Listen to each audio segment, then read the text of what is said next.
दोस्तों, हमारे जीवन में बहुत सारे दिन ऐसे भी आते हैं जब हमें लगता है कि ऊपर वाला ये हमारे साथ क्या कर रहा है, हमें कितने बुरे दिन दिखा रहा है।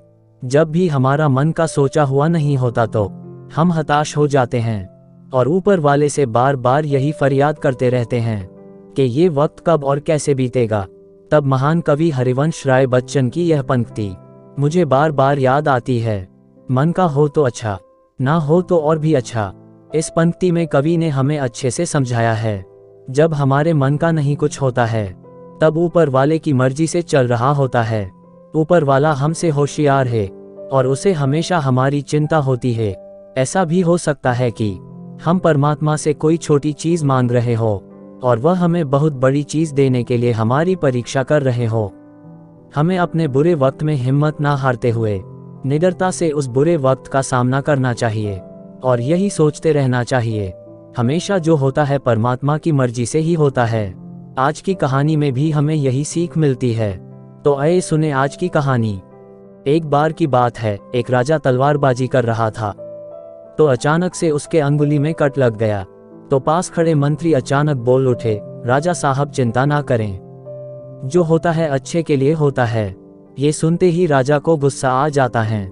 राजा उस मंत्री को कारागृह में बंद करने का आदेश दे देता है और बोलता है इसको फांसी पर चढ़ा दिया जाए। ये सुनकर मंत्री घबरा गया। उसने राजा से निवेदन किया, महाराज, मैंने आपके यहाँ इतने वर्षों तक काम किया है, क्या आप मेरी अंतिम इच्छा पूरी नहीं करेंगे? राजा बोला, ठीक है, बताओ क्या है तुम्हारी अंतिम इच्छा? मंत्री बोला, कृपया मुझे 10 दिन का समय दीजिए, उसके बाद आप मुझे जो चाहे वो सजा दे दीजिए। राजा ने उसकी अंतिम इच्छा मान ली। राजा दूसरे दिन अपने सैनिकों के साथ जंगल में शिकार पर निकला। जंगल के बीच में राजा अपने सैनिकों से बिछड़ गए और रास्ता भटक गए। रास्ता ढूंढते हुए राजा वनवासियों के बीच पहुंच गए, जो बलि देने के लिए किसी को ढूंढ रहे थे। वनवासियों ने राजा को पकड़ लिया और वन की देवी को बलि देने के लिए ले गए। बलि देने की सारी तैयारियां पूरी हो गई। जैसे ही राजा को बलि देने के स्थान पर ले जाया गया, वहां खड़े बुजुर्ग की नजर राजा की खंडित अंगुली पर पड़ी। उसने आवाज लगाई कि ये तो खंडित है, इसकी बलि नहीं दी जा सकती। तो वनवासियों ने राजा को छोड़ दिया। राजा जैसे तैसे वहां से निकला और अपने राज्य पहुंचा। सबसे पहले कारागृह में अपने मंत्री से मिलने पहुंचा। राजा ने मंत्री से कहा, आपने सही कहा था, अगर मेरी अंगुली नहीं कटी होती तो मैं जिंदा नहीं होता, यानी जो होता है वो अच्छे के लिए होता है। मंत्री बोला, राजा जी मैं जेल में था, उसमें मेरा भी फायदा ही हुआ है। राजा ने पूछा, लेकिन उसमें आपका कैसे फायदा हुआ? मैंने तो आपको सजा दी थी।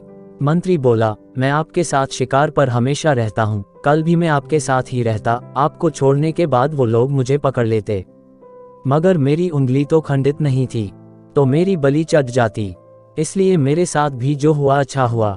राजा प्रसन्न हुआ, लेकिन छोटी सी बात पर मंत्री को सजा देने का दुख भी हुआ।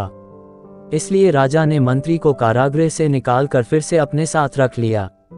दोस्तों, अपने जीवन में भी बहुत से उतार चढ़ाव आते रहते हैं।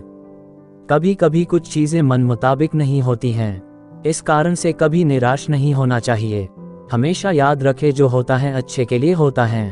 भले ही कुछ अच्छा हो या ना हो, लेकिन उस परिस्थिति के प्रति सकारात्मक नजरिया रखने से उसका प्रभाव बहुत कम हो जाता है।